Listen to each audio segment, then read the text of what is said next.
The last week of regular season college football already. Ooh, Sad. Shut up. Already. That's crazy, man. no we one got likes lots of you, polls Eric. and I had to love how say it. last week I said I need you to say it. stop doing this, and y'all were both like, "Oh no, you're fine. We got plenty of football." And now you're like, The "Shut up, man." countdown. I Oh, know. now it's getting sad. We do have plenty of football, man. We got all the way through the second week of February still. So we're good. We're good here. But we do need to jump into this last week of college football. There's some exciting stuff, a lot of implications on the line. Unfortunately, my Buffaloes, as Steve is demonstrating with the hat, is probably unlikely to make it now. But there's a lot of cool playoff implications, including the Big 12 four-way tie for first place, all kinds of conferences going through stuff like that. So without further ado, Stefan, you got the most picks. Why don't you kick us off? I'm just going to start with my favorite pick. We're going to the ACC. We're going to go to a play that is 8-2-1 on the year. And when you hear it, you're going to think, yep, that's the right play. We're going to go Miami at Syracuse, highest scoring half the second half. Facts. Miami just screws around, and then in the third and fourth quarter starts getting their act together, starts putting up points. Yeah, this has happened in 8 games. So let's just roll with it. Miami continues to cash this bet. So let's go. Boom. I love that one. Mike, what's your first pick? I'm going to go to South Carolina at Clemson. I'm going to take South Carolina plus 2.5 here. Man, this Carolina team, they're feisty. I think they have easily the best defensive line in the country. Then you throw in the fact that this game is always close when they have worse teams, and throw in the fact that South Carolina is actually playing really good football right now. I'm taking this all day. Clemson, since week 1, I mean, this is hands down their best opponent that they've had outside of Georgia there. And they've had some close games. I mean, it was only a 4-point game against Pitt and only a 10-point game against Vatech. So Carolina here, they're much better than anybody else they've played. I just like them to keep it close. And I think Clemson's on upset alert in this one, to be honest. So plus 2.5 with Carolina. Yeah, I almost took Carolina on the money line here just to win this game. You know, South Carolina has it was someone making an argument for Indiana not making the college football playoff, is that Indiana had the 106th easiest schedule, and South Carolina is more deserving, they could be more deserving, because they actually have the 6th hardest schedule. So I mean, they've been playing teams better than Clemson this year and playing well. So yeah. I think it's interesting seeing the Carolina fans make an argument for the playoffs that they should get in over Bama right now, just because Bama's got some pretty major wins, even though they have some soft losses, but plus they already beat them. So, but yeah, I'm with you there. Carolina is just playing really good football right now. Love that. Stefan, what's your next pick? I'm trying to see. Let's stick on the East Coast here. Let's go to Boston College hosting Pitt. Boston College has a new quarterback. Castellanos no longer there. Grayson James is the man, and he has been playing really, really well. Meanwhile, Pitt has been struggling. They're on quite a skid right now. So give me Boston College minus 4.5 at home. I think they can take care of business pretty comfortably here against a really bad Pitt team. Yolmer, whatever his name is, that quarterback there just can't get it done. This just feels like the right spot to again play against Pitt and also play a Boston College team that seems to be ascending at the end of the year. Yeah. They're putting up points now too. They're no longer just that defensive team. Your cousin from Boston. They need to bring those ads back from Sam Adams. Those are some of my favorite. Those are hilarious. All right. My Boston accent, not as good though. Mike, give us another one. Then I'll finally jump in after this one. Why don't you give us your next favorite pick? Happily. Going Notre Dame minus 7.5 at USC. I get that we're traveling from one coast to the next coast, and frankly, I just don't care in this one. Notre Dame's playing really freaking good football, man. Since they're lost from Northern Illinois, they're averaging 43 points a game. Add in the fact that they're only allowing 11.6 with that loss against Northern Illinois, and I just don't see how these two teams are matching up this close. USC has not played great football this year, and they can't run the ball at all. They're passing heavily at 60% of the time, but Notre Dame's got the number one pass defense in the country. So I just don't see how how USC is going to be able to score enough points to keep this game close. So give me -7.5 of Notre Dame. Awesome. You want to just go ahead and give us your other pick in that? Oh, game? yeah. I forgot I had the other one there. With that, because USC also kind of sucks and Notre Dame's defense is really good, give me USC's team total under 21.5 points. They scored 28 points against Nebraska, 21 against Washington, and 28 against Maryland. And those are far lesser defenses here than Notre Dame has. So unless they just come out and have an outlier of a game, which is always possible, I just don't see it happening based on what's in front of us. So USC under 21.5 as a team total. Wonderful. I'm going to give you my hopeful Colorado fan pick of the week because I think it's the only other game. Colorado needs 2 out of 3 teams to lose. Iowa State, Arizona State, and BYU. Oh man, blanked. Oh yeah, sorry. Yeah, and so I think Kansas State can beat Iowa State. So here's my other option. I'm going to take Arizona plus 9.5 against Arizona State. I love the idea that this is at home in Tucson, senior day. You get to ruin your fiercest, like they hate each other, man. They really hate each other. And you get to ruin your fiercest rivals' whole season, like knock them out of the Big 12 championship. So I'll take plus 9.5. I don't think Arizona actually wins this game, but it's a rivalry game, and I think they're going to come to play. They got nothing else to play for this year, not a bowl game or anything. So like they're going to get hyped up just to come knock out their little brother out of this game, which Arizona State fans would probably be pissed I said that. So that's my hopeful pick of the week. I'm hoping Arizona State doesn't just, blow them out, and gives us some hope that CU could still make this Big 12 championship game. Just a little tiniest bit of hope. It. When you have rivalries like this, anything more than a touchdown, give me the points. Yep, exactly. Stefan, back to you. I'm just gonna quickly fade what Mike just said with my next pick. Okay, I'm gonna also fade what I said with my next pick too. So I'm going to the Michigan-Ohio State game, and this is a game that Ohio State has been wanting for a while now, and now they finally get Michigan when Michigan is down. Michigan just put up 50 points against Northwestern. So they might be feeling pretty good. I don't think they're going to be feeling good after Saturday. Go ahead and give me this one. I like every version of this. I like the first half. I like the full game. But I'm going to play first quarter Ohio State -6.5 against Michigan. I just think that's the most likely one that hits. And once it hits in the first quarter, I can go ahead and play the first half and the second half and just keep smashing this game. I think Ohio State has a lot of pent frustration against the Wolverines, and they get to exercise some demons on Saturday.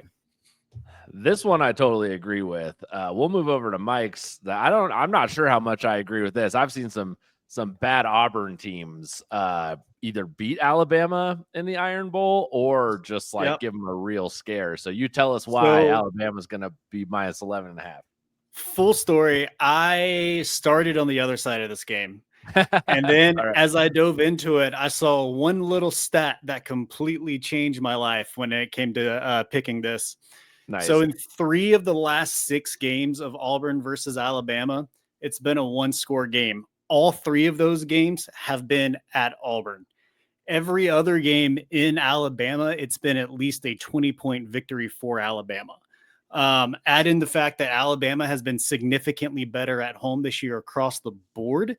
I do think Alabama also has pent-up frustration against themselves, just the way this season has played out, especially after last week. So I think they come in, they take it to Auburn here. I mean, we've seen Alabama at times look really, really good. They had the big win against LSU. They blanked Missouri.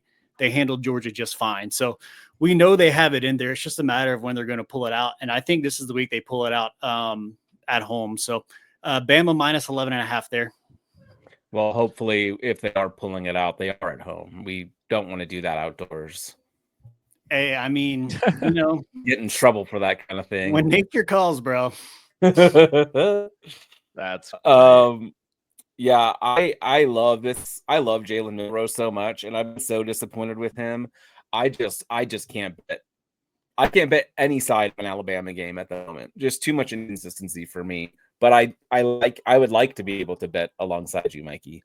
I mean, I've been saying all year, don't bet the SEC. So I'm going against myself with that and also take the points, like I just said a minute ago. So Yeah. I've been wrong all month. So I'm going against myself for a change here to see if maybe I'm right. Let's go. Yep. All right. I'm going to give you my second and last pick that I've been waffling back and forth on. I actually like New Mexico on the money line to beat Hawaii and to follow up my prediction that I made way back when they were like 2-5. They're going to make a bowl game. They upset Washington State. They got to beat Hawaii to do it, though. I'm taking over 61 points. Man, New Mexico can just flat out score. Hawaii's got that Timmy Chang offense, and New Mexico has no defense to speak of.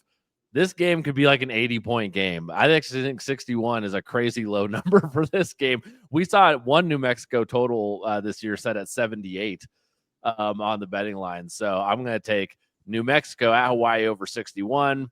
I'm probably also going to bet New Mexico to just straight up win this game. They're 2.5 point favorites.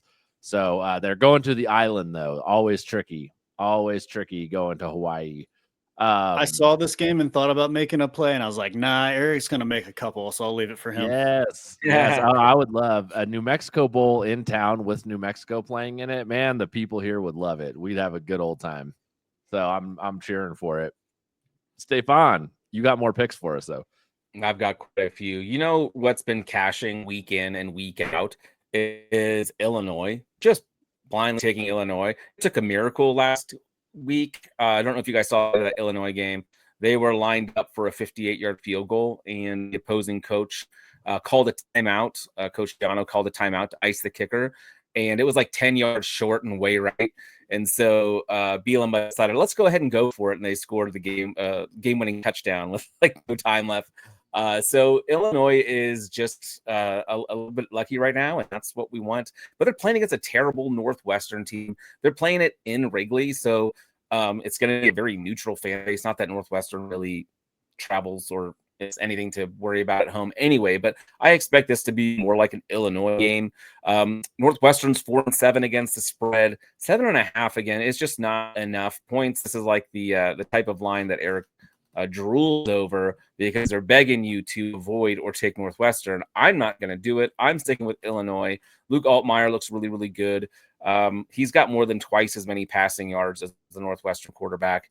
This Northwestern team is just god awful. So the only way this doesn't hit is if it's like 13-7 or something like that. You know, like just a gross low scoring affair. But I think Illinois can get enough. I think Pat Bryant has shown that he is a special wide receiver. So let's go ahead and lay it with Illinois -7.5. I want to see that forecast for what's going to be playing on that lake, like in that tiny little field stadium they're doing this weekend in Chicago. That's going to be a brutal game to go to. But Steve, keep rolling. I think you got one or two more. I've got 3 more for you, I think. Sheesh. Yeah, let's go back to the ACC. My boy Malik Murphy is really putting together a pretty strong season for Duke. They're coming off another big win. They are just laying 4.5, traveling to Wake Forest. Demon Deacons are one of the worst teams in the ACC, making them one of the worst teams in the Power 4. Duke has been playing pretty well. Duke is bowl eligible, and I think they want to continue to ride out this season here. So Duke -4.5 at Wake. Moving right along, you'll like this. We're going to go a little bit of G5 level stuff here. Give me UTSA, the Roadrunners, playing Army, getting 7.5 points. Army just got walloped by Notre Dame. If you look at teams coming off of games against Notre Dame, they are like 0-9 against the spread or something like that. Go ahead and give me UTSA +7.5. I just think this is going to be a bit of a slugfest. Both teams could struggle scoring at times. Both teams want that clock to tick, tick, tick, tick, tick away fast. And I think we see a low scoring. UTSA might pull the upset here. I've got one more. You want me just to keep going, keep firing here? Yeah, let's do it. Let's go to the Big Ten.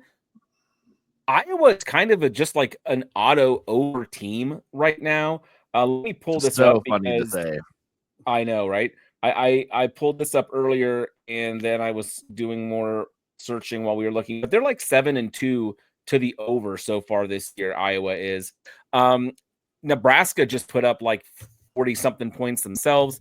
You can get this total in this Nebraska-Iowa game at 39.5. That just seems really, really low. I know this is a Big Ten matchup with two teams that have struggled to score at times this year and in years past. But I just think even with the quarterback changes over at Iowa, I think we see a lot more points in the. I think both teams get in the 20s, which makes this flyover. I also thought about just taking Nebraska team total over and then also the Iowa team total over as two separate bets, but I decided just to play it like this instead. Up until about 2 weeks ago, Nebraska had the 100th ranked scoring offense, but they seem to have found a little bit of offensive rhythm lately. And I think both these teams are not shy when it comes to maybe turning the ball over and setting up some short fields for the opposing team, maybe some special teams nonsense. So 40 is just a low number for team. Both teams have like scored more than this themselves at times this year. Yep. Awesome. Well, you have made it to the part of the show where we run things down. My last bet.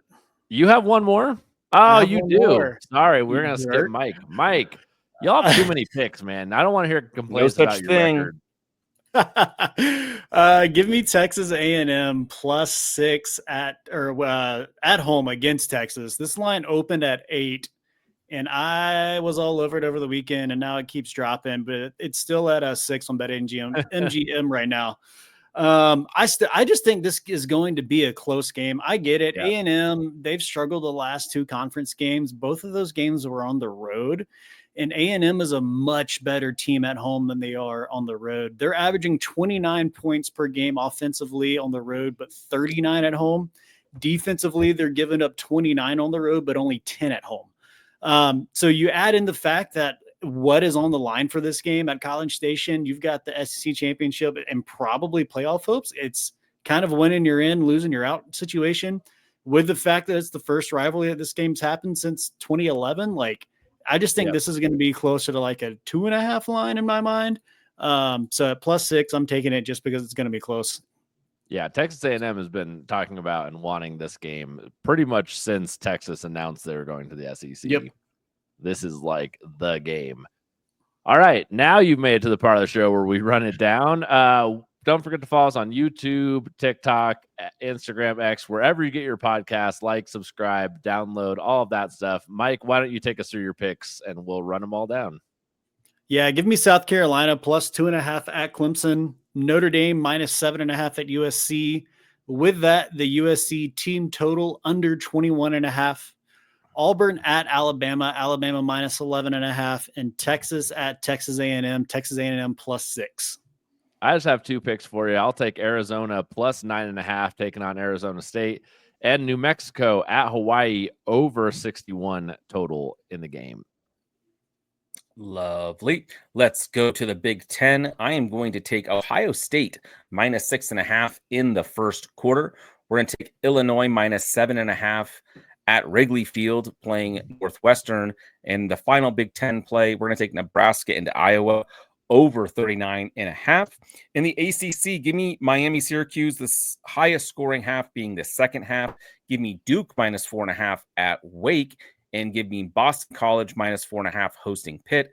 And my final play is a group of 5 play. We've got UTSA +7.5 at Army. That's it. Don't forget to check out the NFL show. We will see y'all over there.